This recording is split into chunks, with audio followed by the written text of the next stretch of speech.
você. Graças a Deus. Paz do Senhor, igreja. Vocês estão bem? Vocês podem aplaudir ao Senhor? Graças a Deus. Aleluia.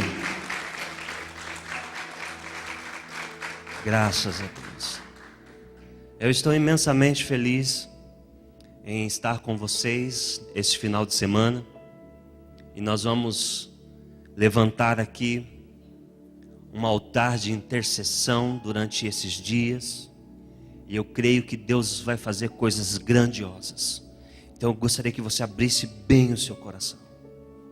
Que você levantasse mesmo o seu espírito. Para que o Senhor encharque você da glória dEle.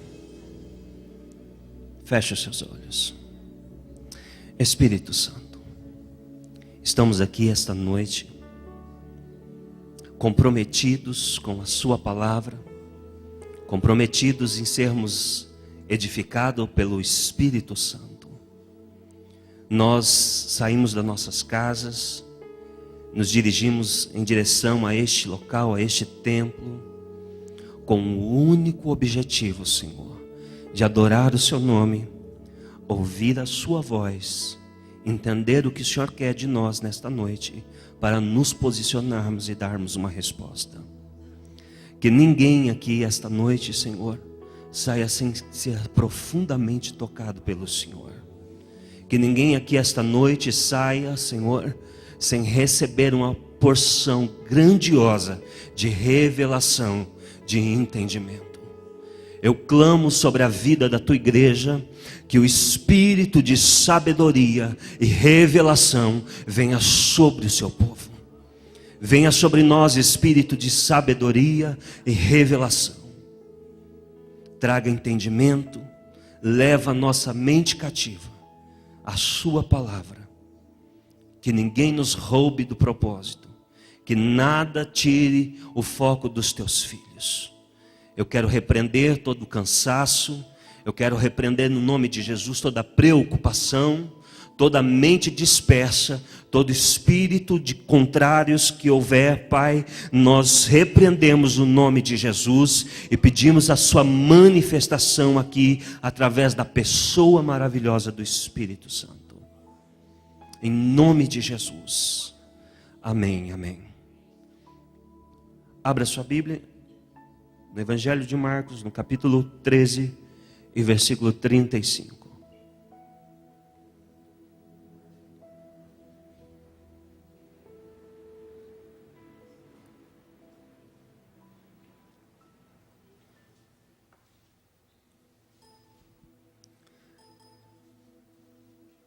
Evangelho de Marcos, no capítulo 13 e versículo 35.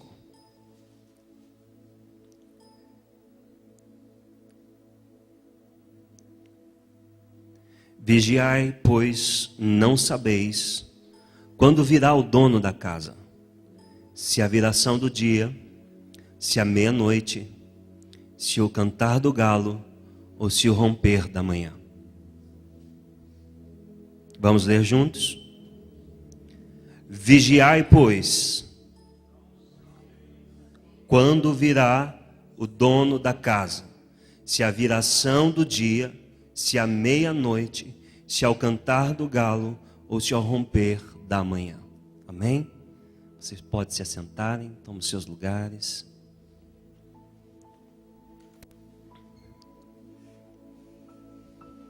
Bom, nós preparamos todo o conteúdo da Escola de Efraim, você já está de posse aí na sua mão, tá bem? Vamos estar passando aqui o slide, você vai poder fazer suas anotações. Entretanto, tudo que nós vamos falar já está aí, tá?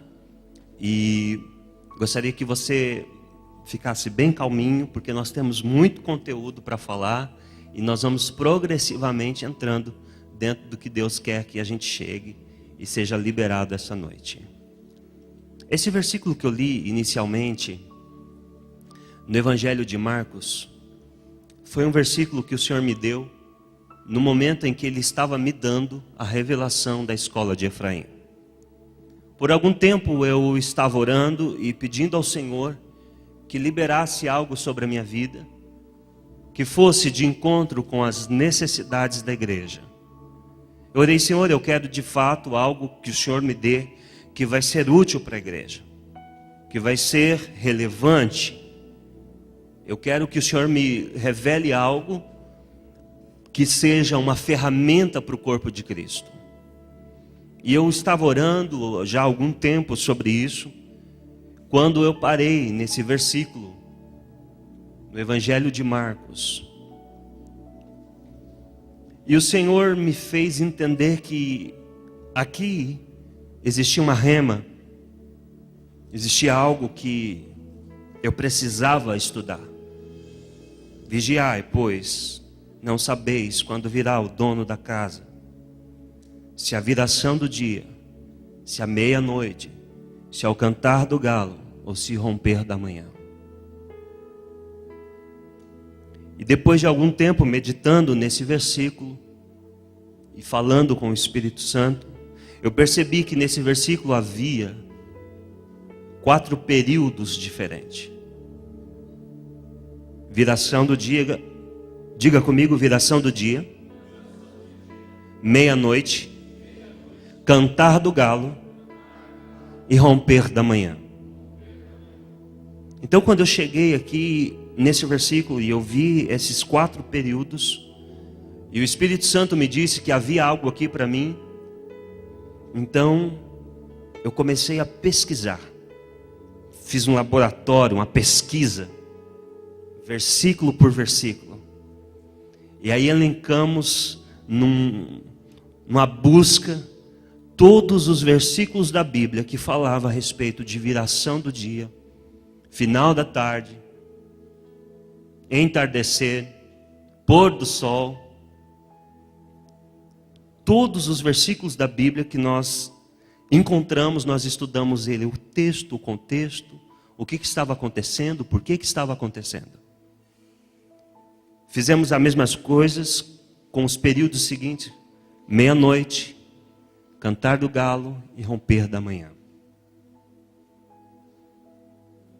Queridos, foi assustador o que nós descobrimos.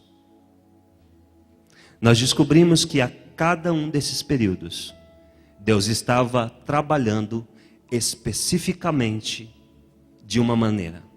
Tinha um padrão de operação. Diga comigo, padrão de operação. Então, durante a escola de Efraim, nós vamos destrinchar isso. Amém? O versículo base, para a gente iniciar, está em Isaías 21:8. Como um leão clamarei sobre a minha torre. É o primeiro slide, a primeira página. Vamos ler todos juntos. Eu preciso que vocês mentalizem, decorem esse versículo. Esse versículo vai fazer todo sentido para nós que somos intercessores. Esse versículo é o nosso texto áureo. Vamos lá? Como um leão, clamarei sobre a minha torre. Mas agora você vai falar isso de forma profética, como um leão mesmo. Amém? No 3, 1, 2, 3.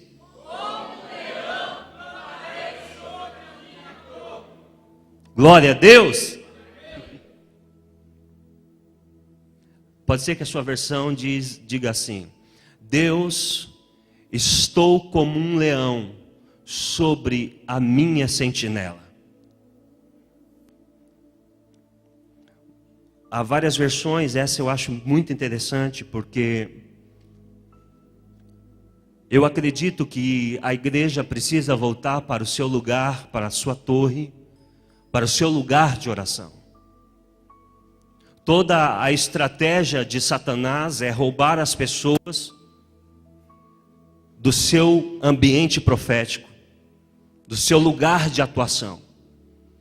Todas as vezes que o diabo nos tira do nosso lugar de atuação, nós perdemos o poder e a habilidade, porque nós só temos habilidade espiritual onde é a nossa jurisdição. E antes de você ter qualquer ministério e ser qualquer coisa, intercessor é o chamado primário para qualquer obreiro, para qualquer pessoa que deseja ter um ministério promissor e um ministério de sucesso. É impossível uma pessoa que não entendeu o ministério da intercessão, ela conseguir desenvolver o ministério dela com sucesso. E o diabo tem enfraquecido pastores, líderes, porque ele tem roubado as pessoas do lugar e do ambiente da oração e da intercessão. E uma das estratégias e armadilhas que Satanás tem usado para tirar as pessoas da sua torre, neste tempo, principalmente para lideranças, é o serviço. Eu sei que nós estamos entre líderes e que líder, ele tem um amor e um zelo pela casa do Senhor, ele quer fazer as coisas. Mas se você não tiver o seu ambiente, o seu lugar de intercessão e de oração, provavelmente qualquer uma das suas tarefas, qualquer coisa que você vai desenvolver, não terá o poder suficiente que teria se fosse gerado antes no lugar de oração. O diabo tem comprometido as pessoas e roubado elas da vida de oração, porque aquilo que você não vencer na oração, você não vence mais em lugar algum. Aquilo que você não gerar na oração, você não gera mais em lugar algum. Aquilo que você não barganhar, aquilo que você não conquistar através de uma vida de oração, você nunca vai ter legitimidade espiritual para atuar. Então diga, meu ministério começa na vida de oração. E muitas pessoas têm sido roubadas, muitas pessoas não conseguem desenvolver uma vida de oração, não conseguem desenvolver uma vida de intercessão porque estão ocupados demais. Estão ocupados demais para orar, estão preocupados demais para orar, os corações estão aflitos demais, a mente está perturbada demais, então não tem aquele fluir na oração, a mente não consegue se conectar com Deus, é tanto compromisso, é tantas coisas que tem que se fazer, que então no momento da oração não tem o fluir do Espírito, não consegue a conexão. Então, como não se consegue a conexão, aí vai se diminuindo o amor, se diminuindo o zelo. E se você não tiver cuidado, daqui a pouco você tem uma semana que não ora, um mês que não ora. E vai fazendo as coisas, achando que a força do seu braço vai conquistar. Que a força das suas ideias e da sua inteligência vai transformar. Aquilo que você não transformar, a partir da oração, não será transformado de maneira alguma. A vida de oração é uma vida de vitória, uma vida espetacular. Pessoas de oração são pessoas imparáveis. Pessoas que têm o altar da oração levantado são pessoas que têm visão, revelação, discernimento, são pessoas que têm as emoções controladas pelo Espírito Santo, são pessoas que têm compromisso, propósito, elas estão avançando em Deus, elas sabem o começo, o meio e o fim do propósito de Deus, então elas não perdem tempo, elas não estão sendo conduzidas pelo vento, elas têm um norte na vida. Pessoas de oração são pessoas de fibra, são pessoas posicionadas, pessoas comprometidas. Deus está levantando neste tempo pessoas de fibra, pessoas que estão preocupadas em subir na sua torre, subir em seu lugar do seu chamado e falar: Deus me chamou para intercessão e eu estou aqui e não vou sair daqui. Pessoas que vão se levantar pelas madrugadas, Pessoas que vão orar pela família, pela igreja, pela sociedade. Esse tempo é um tempo que é urgente, é necessário a igreja levantar intercessores. A igreja precisa começar a liberar e ativar intercessores. Eu fico muito feliz que essa igreja esteja promovendo esse estudo, essa escola, porque nós estamos preocupados demais em liberar artistas para a nação. Então a pessoa chega na igreja e a gente quer transformar ela num artista. Então queremos ensinar música, queremos afinar a voz dela, queremos que ela toque, que ela cante. E essas pessoas são as nossas preferidas, são as que nós damos atenção. Então temos toda uma igreja projetada para liberar artistas. E o Brasil, a nação, não precisa de mais artistas, precisa de filhos que se manifestem, de pessoas que manifestem no padrão do reino de Deus. Então a igreja criou um movimento de levantar levitas. E eu acho muito bom, acho maravilhoso uma igreja que tem músicos, que tem adoradores, uma igreja que se manifesta com louvores. Mas quem é que vai para a brecha? Quem é que vai levantar na madrugada para orar? Quem é que vai sustentar as pessoas na oração? Quem é que vai interceder pelos outros? Precisamos colocar a oração como principal tarefa da igreja. A oração precisa voltar a ser a principal tarefa da igreja. Diga comigo, a minha casa será chamada casa de oração. Porque se não tiver oração, nem é casa de Deus. Se não começar na oração, nem casa de Deus é. Então nós fazemos tudo na igreja. Passamos horas e horas na igreja. Mas se for contabilizar o tempo que passamos na igreja, as tarefas que desenvolvemos na igreja e a quantidade de pessoas que vêm na igreja, talvez 70%, 80% disso não é oração.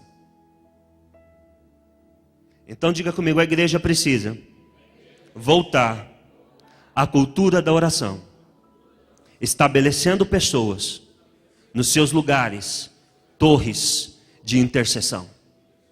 Amém? Eu estou muito contente, estou muito feliz que eu estou vendo Deus fazer algo maravilhoso neste tempo. Estou vendo a igreja brasileira se movimentando para a oração. Eu estou vendo casas de oração sendo abertas, salas de oração voltando a funcionar. Antigamente toda igreja tinha uma torre de oração, tinha a sala de oração. E de repente a igreja excluiu isso. Passou a ser desimportante a sala de oração. E agora eu estou vendo Deus restaurar. Este é um tempo da restauração de todas as coisas. Amém?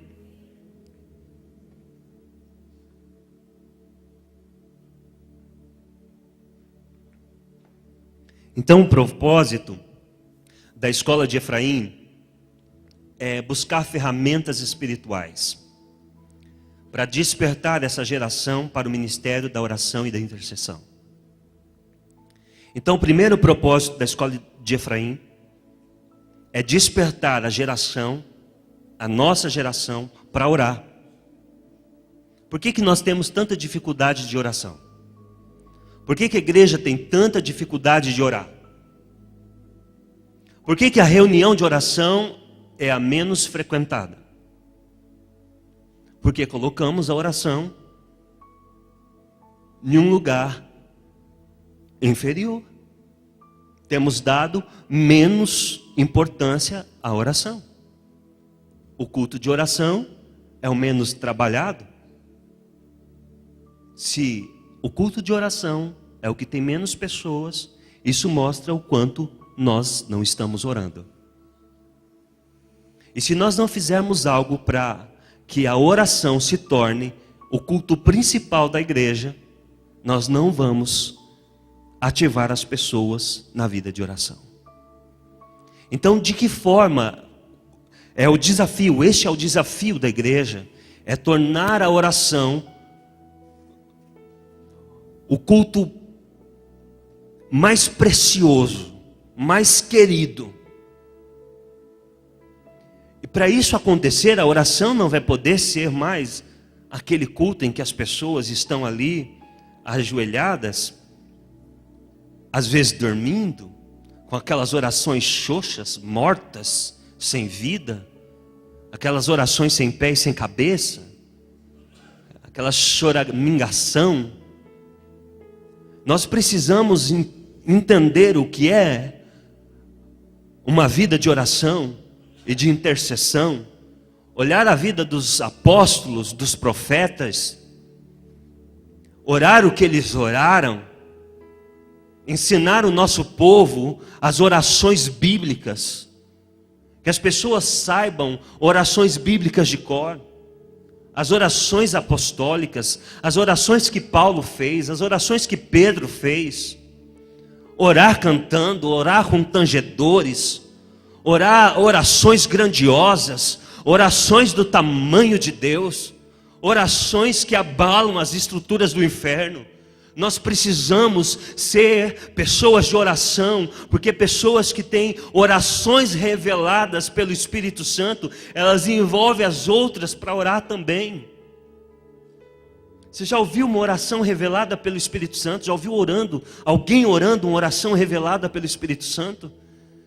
Dá vontade de não parar mais.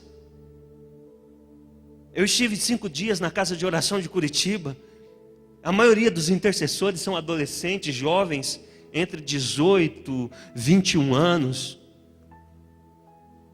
E eu via lá algumas adolescentes, umas moças, talvez 17 anos, não sei. Cada oração que eu ficava com vergonha de orar perto deles. Orações profundas. Orações reveladas pelo Espírito Santo, orações bíblicas consistentes. Precisamos aprender a orar a palavra de Deus. Precisamos mostrar para essa geração que nós estamos orando com fundamento bíblico, que nós não estamos fazendo um ritual apenas sem fundamento, só repetindo coisas mortas. Não, nós estamos com fundamento apostólico, um fundamento profético. Nós estamos nos movendo sobre os pilares da igreja, os pilares que Jesus instituiu. A vida de oração é a vida cristã. Sem vida de oração não há vida cristã. Aleluia. Então nós precisamos envolver pessoas, precisamos envolver pessoas, casas, famílias, jovens, líderes, igrejas, na vida de oração. Restaurar pessoas na intimidade com Deus. Restaurar pessoas no lugar de intimidade com Deus. Proporcionar um ambiente da manifestação da glória de Deus, onde as pessoas têm fome, têm sede de falar com Deus. Que as pessoas devolvam a Deus a gratidão, a honra. Corações apaixonados pelo Espírito Santo. Graças a Deus. Que você seja um restaurador neste tempo. Que você possa ser uma pessoa de oração. E mais do que isso, que você possa ensinar pessoas a orar com você. Sabe o que eu tenho aprendido? A vencer as minhas guerras através da oração. Coisas que a gente passa a vida inteira lutando, tentando conquistar com a força do braço. Quando a gente entende o lugar da oração e da intercessão, é tão mais fácil. A oração é um óleo que vem entre as engrenagens. Engrenagem sem óleo vai? Não.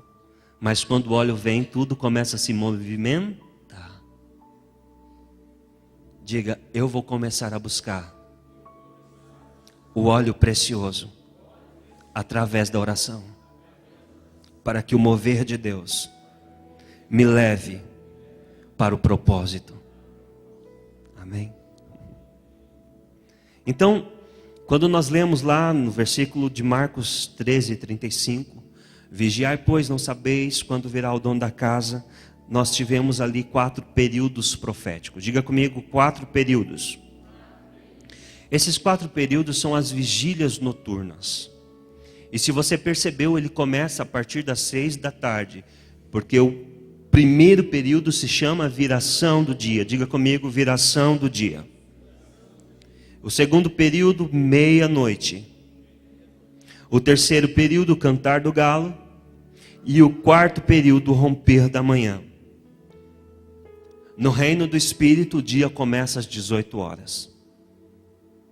No reino do Espírito, o dia começa no final da tarde. Você se lembra de Adão e Eva?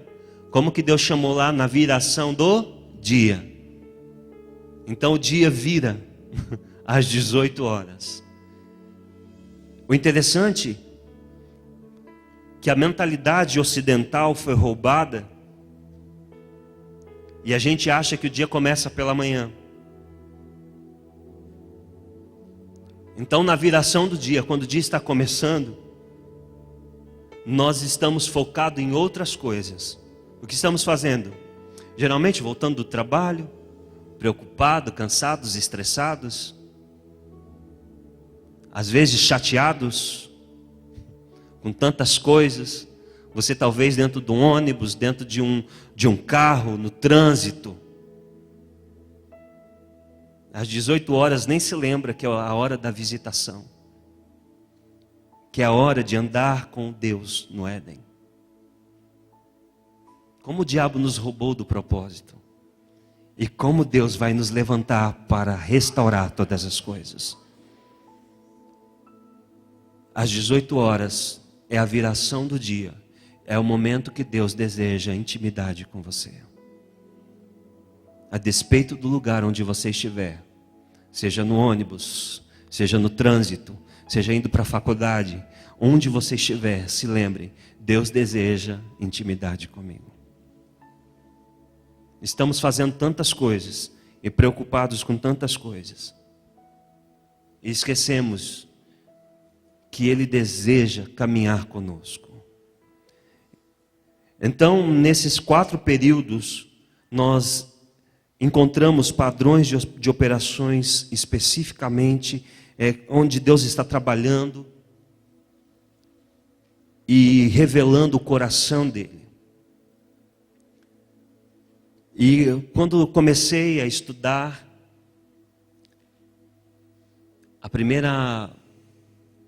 o primeiro período que eu comecei a estudar foi o período da viração do dia. Então nós começamos lá em Gênesis. E na viração do dia, Deus começou a chamar Adão para um relacionamento.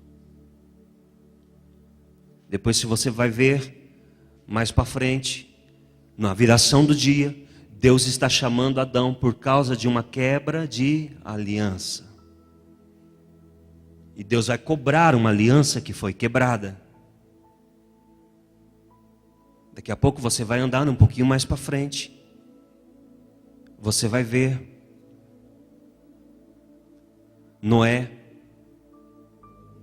soltando um pombo. E na viração do dia, a ave volta com um galinho no bico. E aparece um arco-íris. Deus está tratando de aliança. Você vai andar mais um pouquinho para frente. Você vai encontrar Isaac. Em Gênesis, há um versículo lindo dizendo assim: e na viração do dia, Isaac saiu para o campo para orar. E de longe avistou Rebeca. Deus está tratando de aliança. É só uma pincelada para você já começar a trabalhar o seu espírito, daquilo que vai acontecer por aqui. Tem um versículo em Lamentações de Jeremias, no capítulo 2, versículo 19.